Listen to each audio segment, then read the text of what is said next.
நான் பெரும்பாலும் அப்படின்னு யார் சொன்னாங்கன்னா ஓகே.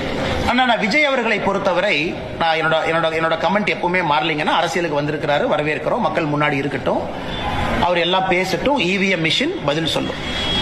ஆனா விஜய் அவர்கிட்ட இன்ஜின் இருக்கான்னு எனக்கு தெரியலையே. அட்லீஸ்ட் எங்க கிட்ட இன்ஜின் இருக்கு, டபுள் இன்ஜின் இருக்கு.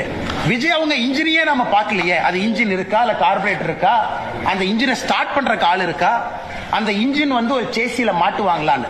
வண்டி இல்ல, சேசி இல்ல, இன்ஜின் இல்ல, அதுக்குள்ள போடுற பெட்ரோல் இல்ல, டீசல் இல்ல. ஆனா இன்னைக்கு விஜய் அவர்கள் தமிழ்நாட்டில் ஒரு அரசியல் கட்சி இன்ஜினை பத்தி பேசக்கூடாதுன்னா அது திரு விஜய் அவர்கள் இன்ஜினை பத்தி பேசக்கூடாது. ஒருவேளை 234 தொகுதியில கேண்டிடேட் போடுறாரு, ஒத்துக்கிற இன்ஜின் இருக்கு. 234 கேண்டிடேட்டும் மக்கள் ஏத்துக்கிறாங்க, அதுக்கு போடுற பெட்ரோல் இருக்கு. விஜய் வெளியே வீதி வீதியாக தெரு தெருவாக பிரச்சாரம் பண்றார், சேசி இருக்கு. மக்கள் ஓட்டு போட்டு ஒரு நல்ல சதவீதம் வர்றாரு, அந்த வண்டி ஓடுது. இன்ஜினே இல்ல, சேசி இல்ல, பெட்ரோல் இல்ல, டீசல் இல்ல. அவங்க எல்லாம் இன்னைக்கு பாரதிய ஜனதா கட்சியை பார்த்து டப்பா இன்ஜின், இந்த இன்ஜின்ங்கிறாங்க. அடுத்து